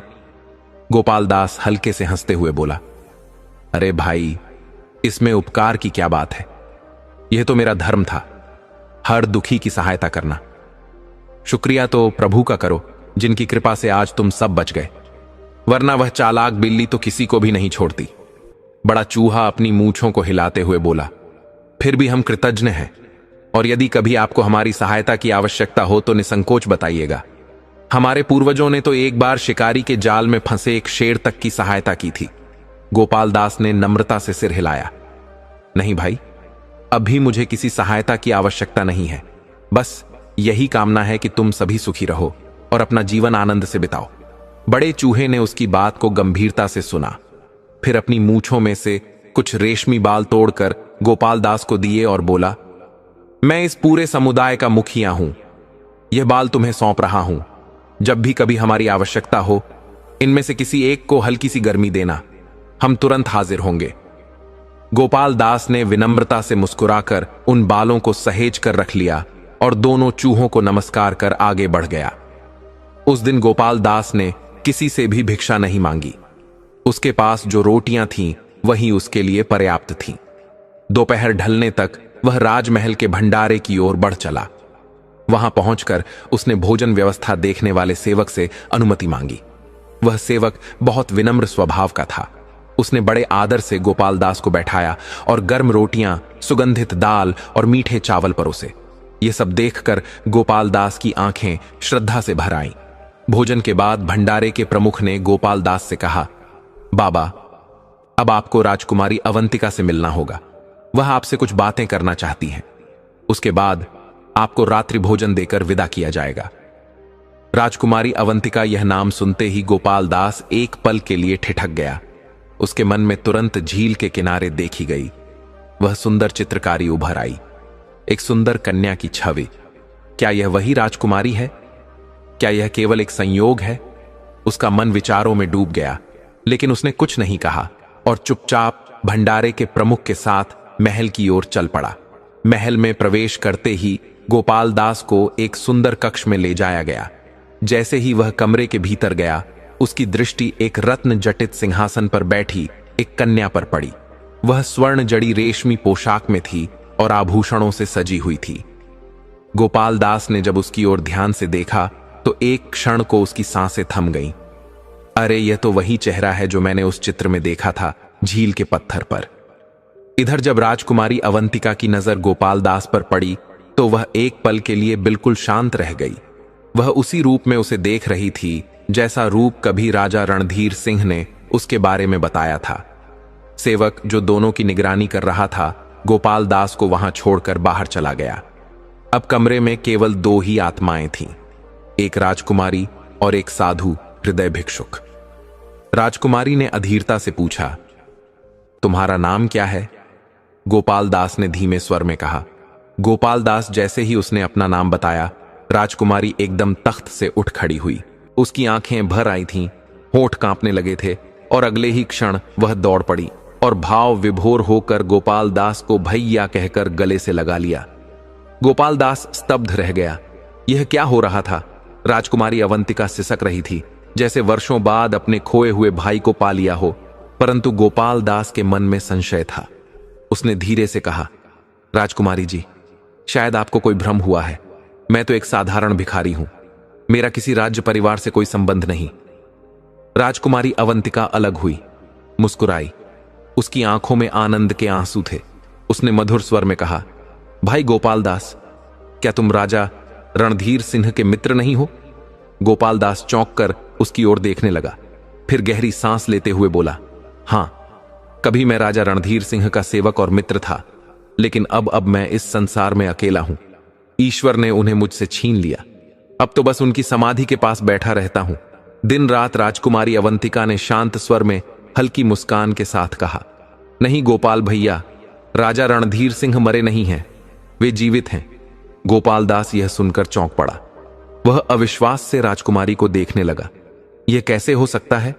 जंगल में तालाब के किनारे जो समाधि बनी है वह तो उनकी ही है। उन्होंने तुम्हारी तस्वीर देखकर तुम्हें पाने की चाह में अपने प्राण त्याग दिए थे। राजकुमारी ने सिर हिलाया और दृढ़ स्वर में बोली, तुम नहीं जानते भैया, वह समाधि उस दुष्ट राक्षस की है जिसके बंधन में मैं फंसी थी। राजा रणधीर सिंह ने उसे मार डाला और उसी जगह उसे दफना दिया। गोपाल दास को अपने कानों पर विश्वास नहीं हुआ। उसने उत्साह से कहा, क्या आप सच कह रही हैं राजकुमारी जी? हां, राजकुमारी ने गंभीरता से उत्तर दिया। मैं तुम्हें पूरी सच्चाई बताती हूं। इसके बाद राजकुमारी अवंतिका ने गोपाल दास को सारी घटना विस्तार से सुनाई। कैसे राजा रणधीर सिंह ने दैत्य से युद्ध किया, कैसे वह मोती मिला और कैसे वे दोनों तालाब के नीचे महल में रह रहे हैं। गोपाल दास ध्यानपूर्वक सब कुछ सुनता रहा। जब उसे यह झांत हुआ कि राजा रणधीर सिंह जीवित हैं, तो उसकी आंखों में श्रद्धा और आनंद के आंसू छलक पड़े। उसका हृदय उमंग से भर गया कि वह उसी क्षण तालाब के पास दौड़ जाए और अपने प्रिय राजा के चरणों में उपस्थित हो, जो इतने समय से केवल उसकी प्रतीक्षा कर रहे थे और अब किसी बड़े संकट में फंसे हुए थे। जब राजकुमारी ने अपनी बात समाप्त की, तब गोपाल दास ने भी अपने बीते दिनों की कथा सुनाई।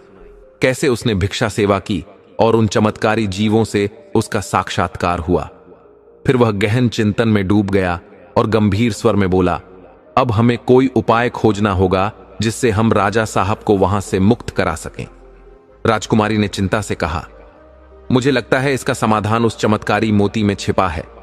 वह मोती कहां है? गोपाल दास ने तुरंत पूछा।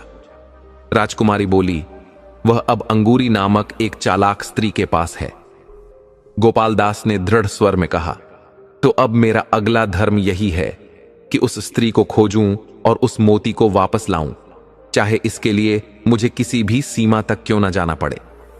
यह कहकर वह प्रभु का स्मरण करता हुआ धीरे धीरे उठ खड़ा हुआ। उसने राजकुमारी अवंतिका को सांत्वना दी, बहन, मैं शीघ्र ही लौट आऊंगा। फिर हाथ जोड़कर प्रणाम किया और वहां से बाहर निकल पड़ा। नगर में पहुंचकर गोपाल दास ने अंगूरी का घर ढूंढना आरंभ किया। अनेक गलियों, चौक चौराहों और बाजारों में भटकते हुए अंततः उसकी दृष्टि उस मकान पर पड़ी। वह एक पुराना, सुनसान और रहस्यपूर्ण सा घर था, जो एक निर्जन गली के किनारे खड़ा था। गोपाल दास ने दरवाजे के समीप जाकर विनम्रता से दस्तक दी और नम्र स्वर में कहा, मां, भगवान के नाम पर कुछ खाने को मिलेगा? मैं भूखा हूं। कुछ क्षण बाद दरवाजा चरमराता हुआ खुला और एक वृद्धा बाहर आई। उसके चेहरे पर छल और चालाकी की रेखाएं स्पष्ट दिखाई दे रही थीं। उसके गले में एक काले धागे में बंधा बड़ा और चमकदार मोती लटक रहा था, वही मोती जिसकी प्राप्ति के लिए गोपाल दास यहां तक आया था। बूढ़ी स्त्री रोटियां डालने ही वाली थी कि गोपाल दास ने उसकी आंखों में गहरी दृष्टि डालते हुए शांत स्वर में कहा, मां, यदि सच में कुछ देना चाहो तो वह मोती मुझे दे दो। भगवान तुम्हारा कल्याण करेंगे। यह सुनते ही अंगूरी का चेहरा क्रोध से तमतमा उठा। उसकी आंखें लाल हो गईं। उसने बिना एक शब्द कहे दरवाजा झटके से बंद कर लिया और भीतर चली गई। यह दृश्य देखकर गोपाल दास मुस्कुराया। उसने मन ही मन सोचा, यह मोती इतनी सरलता से नहीं मिलने वाला, अब कोई और उपाय करना होगा। शाम धीरे धीरे ढलने लगी थी। गोपाल दास नगर से बाहर एक खुले स्थान पर पहुंचा और वहां बैठकर अपनी थैली से चूहों के सरदार द्वारा दिया गया एक बाल निकाला। उसने उसे अग्नि की मंद लौ के समीप ले जाकर गर्म करना आरंभ किया। अभी कुछ ही क्षण बीते थे कि चूहों का सरदार वहां प्रकट हो गया और सामने आकर श्रद्धापूर्वक बोला, आदेश करें मेरे स्वामी, मैं आपकी सेवा में प्रस्तुत हूं। गोपाल दास ने उसे अंगूरी की पूरी कथा सुनाई और कहा, हमें उस मोती को किसी भी प्रकार प्राप्त करना ही होगा। सरदार मुस्कुराया और बोला, यह तो हमारे लिए बहुत ही छोटा कार्य है। आज रात्रि वह मोती आपके चरणों में होगा। इतना कहकर उसने 3 बार एक विशेष स्वर में पुकार लगाई। कुछ ही क्षणों में अंधकार से 10 से 15 फुर्तीले और बलवान चूहे दौड़ते हुए वहां आ पहुंचे। सरदार ने उन्हें पूरी योजना सुनाई और स्पष्ट किया, हमें किसी भी प्रकार वह मोती प्राप्त करना है। सभी चूहे प्रभु का नाम लेकर अंगूरी के घर की ओर दौड़ पड़े। रात्रि का समय था। अंगूरी गहरी नींद में सोई हुई थी। चूहों ने घर में प्रवेश किया और हर वस्तु को सूंघा, टटोला, कपड़े कुतरे, रजाई फाड़ी, परंतु मोती का कहीं पता न चला। वे चिंतन में डूब गए। तभी 2 चतुर चूहे, कान्हा और गंजा, आपस में विचार करने लगे। कान्हा बोला, संभव है यह धूर्त स्त्री मोती अपने मुंह में छिपाकर सो रही हो। यदि हम इसकी नाक में पूंछ डाल दें तो यह घबराकर मुंह खोल देगी। गंजा सहमत हुआ। योजना निश्चित हो गई। कान्हा धीरे से अंगूरी के चेहरे पर चढ़ा और गंजा उसकी गर्दन के पास बैठ गया। अवसर देखकर कान्हा ने अपनी पूंछ उसकी नाक में डाल दी। अंगूरी झटके से उठी और घबराकर सांस खींची, जिससे उसका मुंह खुल गया। गंजा पहले से तैयार था। उसने तुरंत मोती देखा और झपटकर अपने मुंह में दबा लिया। फिर ताकि अंगूरी चिल्ला न सके, उसने उसकी जीभ को हल्का काट दिया और दोनों चूहे फुर्ती से नीचे कूद गए। दर्द से कराहती अंगूरी हड़बड़ाकर उठी और लाठी लेकर चूहों के पीछे भागी, पर उसकी शक्ति ऐसी न थी कि वह उन्हें पकड़ सके। चूहे बिजली की गति से वहां से भाग निकले और सरदार के पास पहुंचे। क्या हुआ? सरदार ने उत्सुकता से पूछा। हम सफल हुए, एक चूहे ने उल्लास से कहा। उसने मोती अपने मुंह में छिपा रखा था, परंतु प्रभु की कृपा से हमने चतुराई से उसे पा लिया। गंजे चूहे ने मोती सरदार को दिया। सरदार ने वह दिव्य मोती श्रद्धा सहित गोपाल दास को सौंप दिया।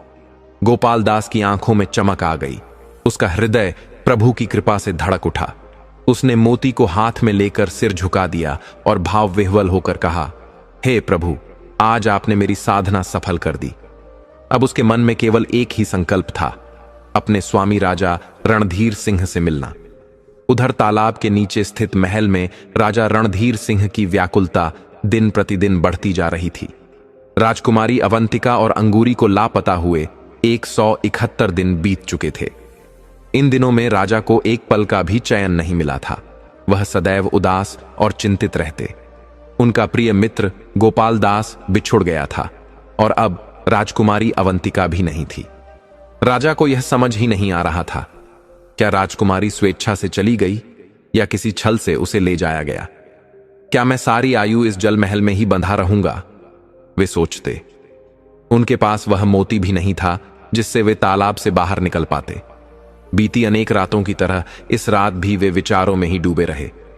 नींद तो उन्हें बहुत पहले ही त्याग चुकी थी। उधर गोपाल दास प्रभु का नाम लेते हुए प्रसन्न चित्त तालाब की ओर बढ़ चला। जैसे ही उसने वह दिव्य मोती जल में डाला तो अद्भुत चमत्कार हुआ। जल एक ओर हटने लगा और वहां सुंदर सी सीढ़ियां प्रकट हो गईं। यह दृश्य देखकर गोपाल दास का हृदय प्रभु के प्रति कृतज्ञता से भर उठा। वह ईश्वर का धन्यवाद करता हुआ शीघ्रता से सीढ़ियां उतरने लगा। नीचे पहुंचते ही जो दृश्य उसने देखा, उससे उसकी आंखें विस्मय से भर उठीं। वह महल अत्यंत भव्य और अद्भुत था, मानो देवताओं का निवास हो। परंतु गोपाल दास का ध्यान केवल अपने स्वामी की खोज में था। वह एक एक कक्ष में जाता गया। 5वें कक्ष में जाकर उसने देखा कि एक पुरुष पलंग पर शांत भाव से बैठे हैं। वही तेजस्वी रूप, वही दिव्य आभा, वे और कोई नहीं, स्वयं महाराज रणधीर सिंह थे। गोपाल दास ने जैसे ही उन्हें देखा, आगे बढ़ा। राजा रणधीर सिंह, जो अपने विचारों में खोए थे, आहट पाकर चौंक उठे। जैसे ही उनकी दृष्टि गोपाल दास पर पड़ी, वे भाव विह्वल हो गए और दौड़कर उसे गले से लगा लिया। दोनों की आंखों से मिलन और प्रेम के आंसू बह निकले। राजा ने कहा, कहां चले गए थे भाई? मैं तुम्हारी प्रतीक्षा करता रहा और स्वयं भी संकट में फंस गया। गोपाल दास ने हाथ जोड़कर विनम्रता से कहा, यदि आप अनुमति दें तो अपनी कथा कह सुनाऊं। राजा ने मुस्कुराकर कहा, यह सब छोड़ो, पहले यह बताओ कि तुम कुशल तो हो। फिर गोपाल दास ने अपनी संपूर्ण यात्रा की कथा सुनाई। मोती, अंगूरी, चूहों और राजकुमारी अवंतिका के विषय में सब विस्तार से निवेदन किया। यह सब सुनकर राजा अत्यंत भावुक हो गए। उन्होंने उसी समय उस राज्य के राजा को पत्र लिखने का निश्चय किया जहां अवंतिका को ले जाया गया था। राजा ने पत्र में लिखा, हे राजन, यह उचित नहीं कि आपने मेरी धर्मपत्नी का अपहरण किया, फिर भी मैं आपको क्षमा करता हूं। कृपया मेरी रानी को सम्मान सहित मेरे राज्य में भेज दीजिए, अन्यथा धर्म की रक्षा हेतु मुझे अपनी सेना के साथ आना पड़ेगा। पत्र के अंत में उन्होंने अपने हस्ताक्षर और राजमुद्रा अंकित की और उसे गोपाल दास को सौंपते हुए कहा, इसे जाकर उस राजा को दो और लौटते समय उत्तर भी साथ लाना। मेरी रानी से भी अवश्य मिलना। गोपाल दास ने हाथ जोड़कर प्रणाम किया और नगर की ओर चल पड़ा। राजा रणधीर सिंह तालाब के बाहर ही उसकी प्रतीक्षा करने लगे। दोपहर तक गोपाल दास वापस लौट आया। उसका मुख आनंद से चमक रहा था। उसने राजा को उत्तर पत्र सौंपा। राजा ने वह पत्र खोला। उसमें लिखा था, हे महाराज रणधीर सिंह, मैं अपनी भूल के लिए क्षमा चाहता हूं। आपके पत्र के बाद मुझे अपनी गलती का आभास हुआ। आपकी महारानी अवंतिका पूर्णतः सुरक्षित हैं। मैंने उन्हें किसी प्रकार की पीड़ा नहीं दी। कल प्रातः उन्हें सैनिकों की एक टोली के साथ आपके राज्य भेज रहा हूं। यह पढ़कर राजा रणधीर सिंह के हृदय को अपार संतोष मिला। अब उन्हें अगली सुबह का बेसब्री से इंतजार था। उसी दिन पूरे नगर में दीप प्रज्वलित किए गए। महल सजीव हो उठा। शहनाइयों की मधुर ध्वनि वातावरण को भक्तिमय बना रही थी। नगरवासी उल्लास में डूबे हुए थे। तभी एक राजदूत आया और एक पत्र सौंपा। वह पत्र उसी राजा का था जिसमें लिखा था, हे धर्मात्मा राजा, मैं आपकी क्षमा भावना की सराहना करता हूं। आपकी महारानी को पूर्ण सम्मान के साथ आपकी ओर रवाना कर दिया गया है। साथ ही मेरी ओर से कुछ विनम्र भेंट भी प्रेषित की गई है। आशा है आप स्वीकार करेंगे। राजा रणधीर सिंह ने पत्र पढ़कर दरबार में उपस्थित सभी को यह शुभ समाचार सुनाया। चारों ओर जय घोष गूंज उठे। अगले ही दिन राजकुमारी अवंतिका सैनिकों के साथ महल पहुंची। जैसे ही वे महल द्वार पर उतरीं, राजा स्वयं आगे बढ़े और उन्हें ससम्मान अपने चरणों में स्थान दिया। राजकुमारी की आंखों से अश्रुधारा बह निकली। वर्षों बाद अपने प्रिय जीवन साथी को पाकर उनका हृदय प्रभु के प्रति कृतज्ञता से भर गया। राजा ने सैनिकों को आदरपूर्वक विदा किया और उनके राजा के लिए उपहार भेजे। इसके बाद महल में शुभ विवाह की तैयारियां प्रारंभ हुईं। अगले ही दिन राजा रणधीर सिंह और राजकुमारी अवंतिका का विवाह पूर्ण विधि विधान और भव्यता के साथ संपन्न हुआ। पूरे राज्य में दीप प्रज्वलित हुए, मिठाइयां वितरित की गईं, भजन कीर्तन, नृत्य और संगीत का आयोजन हुआ। गोपाल दास भी अपने घर लौटे, जहां उनकी पत्नी और बच्चे उनकी प्रतीक्षा में थे। वर्षों बाद अपने परिवार से मिलकर उनका हृदय भाव विभोर हो गया। सभी ने उन्हें गले लगाया और आनंदाश्रु बह निकले। इस प्रकार राजा रणधीर सिंह और राजकुमारी अवंतिका ने अपने राज्य में प्रेम, सेवा और धर्म के मार्ग पर चलते हुए सुखपूर्वक राज्य किया और गोपाल दास ने भी अपने परिवार के साथ भक्ति, सादगी और सेवा से परिपूर्ण जीवन व्यतीत किया। यह कथा प्रेम, मित्रता, निष्ठा और धैर्य की ऐसी अमर गाथा बन गई जिसे लोग युगों युगों तक स्मरण करते रहे। दर्शक बंधु, यह कथा अभी यहीं समाप्त नहीं होती। अब हम जानेंगे उस बूढ़े गिद्ध की कथा जिसमें उसने बताया था कि धर्म की दृष्टि से इन 3 स्त्रियों की सेवा और रक्षा करना पाप नहीं बल्कि पुण्य है। बहुत समय पहले एक प्राचीन वन में एक विशाल वटवृक्ष पर एक बूढ़ा गिद्ध निवास करता था। उसका जीवन अब अंतिम पड़ाव पर था। पंख अब कमजोर हो चुके थे, आंखें धुंधली हो चुकी थीं, परंतु अनुभव और ज्ञान उतना ही प्रखर था जितना स्वयं सूर्य का प्रकाश। वन के पशु पक्षी उसे आदरपूर्वक धर्मगुरु गिद्ध कहकर पुकारते थे। क्योंकि वह जीवन भर धर्म, न्याय और मर्यादा की बातें करता आया था। एक दिन वन में कई युवा पक्षी और जीव उसके समीप आए और विनम्रता से बोले, गुरुदेव, आजकल संसार में धर्म की बातें कोई सुनना नहीं चाहता। लोग केवल भोग और लोभ में डूबे हैं। हमें बताइए कि ऐसा कौन सा धर्म है जो कलयुग में मनुष्य का मार्गदर्शन कर सके। बूढ़े गिद्ध ने अपनी गहरी आंखें बंद की, कुछ क्षण मौन रहकर गंभीर स्वर में बोला, पुत्रों सुनो, धर्म केवल पूजा पाठ का नाम नहीं है। धर्म का सबसे बड़ा आधार है नारी का सम्मान। शास्त्रों में कहा गया है कि जहां स्त्री का आदर होता है वहीं देवता निवास करते हैं। परंतु आजकल लोग यही सबसे बड़ी बात भूल गए हैं। इसलिए मैं तुम्हें 3 प्रकार की स्त्रियों के बारे में बताता हूं, जिनकी सेवा और रक्षा करना केवल धर्म ही नहीं बल्कि सबसे बड़ा पुण्य है। पहली है माता। गिद्ध ने कहा, माता केवल जन्म देने वाली ही नहीं होती। माता वह है जो जीवन देती है, संस्कार देती है और ईश्वर तक पहुंचने का पहला द्वार खोलती है।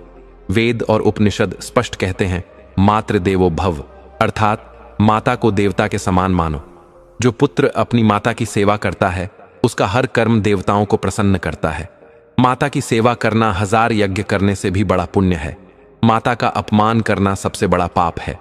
यदि कलयुग का मनुष्य केवल एक ही धर्म का पालन करे, माता की सेवा, तो उसका जीवन सफल हो जाएगा। फिर गिद्ध ने अपनी थकी हुई आवाज में कहा, दूसरी है गुरु पत्नी। शास्त्र कहते हैं कि गुरु पिता के समान और उनकी पत्नी माता के समान होती है। महाभारत में भीष्म पितामह ने भी कहा था कि गुरु पत्नी का आदर करना उतना ही आवश्यक है जितना अपनी माता का, क्योंकि गुरु केवल शिक्षा ही नहीं देते, वे जीवन का मार्ग दिखाते हैं। उनकी पत्नी उस साधना का अभिन्न हिस्सा होती है। उसकी सेवा और सम्मान करना भी धर्म का ही अंग है। जो शिष्य गुरु पत्नी का आदर करता है उसे ज्ञान की ज्योति कभी मंद नहीं होती। फिर गिद्ध ने अपनी आवाज को और गंभीर करते हुए कहा, तीसरी है असहाय विधवा स्त्री। एक ऐसी स्त्री जिसकी रक्षा करने वाला कोई न हो, जिसका कोई सहारा न हो, उसकी रक्षा करना मनुष्य का परम कर्तव्य है। महाभारत में भीष्म ने युधिष्ठिर को उपदेश दिया था कि राजा का प्रथम धर्म असहाय स्त्री की रक्षा करना है। यदि कोई मनुष्य ऐसी स्त्री की सहायता करता है तो देवता स्वयं उस पर कृपा करते हैं। यह केवल पुण्य नहीं बल्कि स्वयं धर्म का पालन है। गिद्ध ने एक गहरी सांस ली और कहा, पुत्रों, याद रखना, कलयुग में लोग धन, रूप और वैभव के पीछे भागेंगे और सोचेंगे कि यही सुख है, परंतु वास्तविक सुख उस पुण्य में है जो माता की सेवा से, गुरु पत्नी के आदर से और असहाय स्त्री की रक्षा से प्राप्त होता है। जो इन तीनों का सम्मान करता है उसके घर में दरिद्रता नहीं आती, उसके कुल में कलंक नहीं लगता और उसका नाम पीढ़ियों तक अमर रहता है। जंगल के सभी जीव मौन होकर सुनते रहे। उनकी आंखों में आंसू थे और हृदय में नई प्रेरणा का संचार हो रहा था। बूढ़ा गिद्ध धीरे धीरे आकाश की ओर देखता हुआ बोला, मैं अब बहुत थक चुका हूं। शायद यह मेरे जीवन का अंतिम उपदेश है, पर यदि तुमने इसे आत्मसात कर लिया तो समझना कि मैंने व्यर्थ जीवन नहीं जिया। इतना कहकर बूढ़ा गिद्ध अपने घोंसले में शांति से लेट गया। पक्षियों ने उसे प्रणाम किया और उसके बताए धर्म को जीवन में अपनाने का संकल्प लिया। प्रिय दर्शक बंधुओं, इस कथा का संदेश स्पष्ट है। माता की सेवा सबसे बड़ा धर्म है। गुरु पत्नी का सम्मान करना ज्ञान और संस्कार का मूल है। असहाय स्त्री की रक्षा करना ही सच्चा धर्म है। धर्म का पालन केवल मंदिर जाकर नहीं होता, बल्कि घर और समाज में स्त्री को सम्मान देकर ही होता है। बंधुओं, इस प्रकार उस बूढ़े गिद्ध ने अपने अंतिम समय में हमें यह दिव्य उपदेश दिया कि माता की सेवा करना सबसे बड़ा धर्म है। गुरु पत्नी का सम्मान करना ज्ञान का आधार है और असहाय स्त्री की रक्षा करना ईश्वर की आराधना के समान है। याद रखिए, पूजा पाठ, व्रत, उपवास, मंदिर और तीर्थ सब अपने स्थान पर हैं, परंतु यदि आपने इन तीनों कर्तव्यों को निभा लिया तो समझ लीजिए कि आपने स्वयं भगवान को प्रसन्न कर लिया। धर्म केवल शास्त्रों में नहीं बल्कि आपके रोजमर्रा के कर्मों में छिपा है।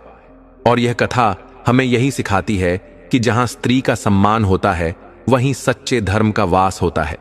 यदि यह कथा आपके हृदय को छू गई हो तो इसे अपने मित्रों और परिवार तक राधे कृष्णा कृष्ण कृष्ण हरे हरे, राधे कृष्णा।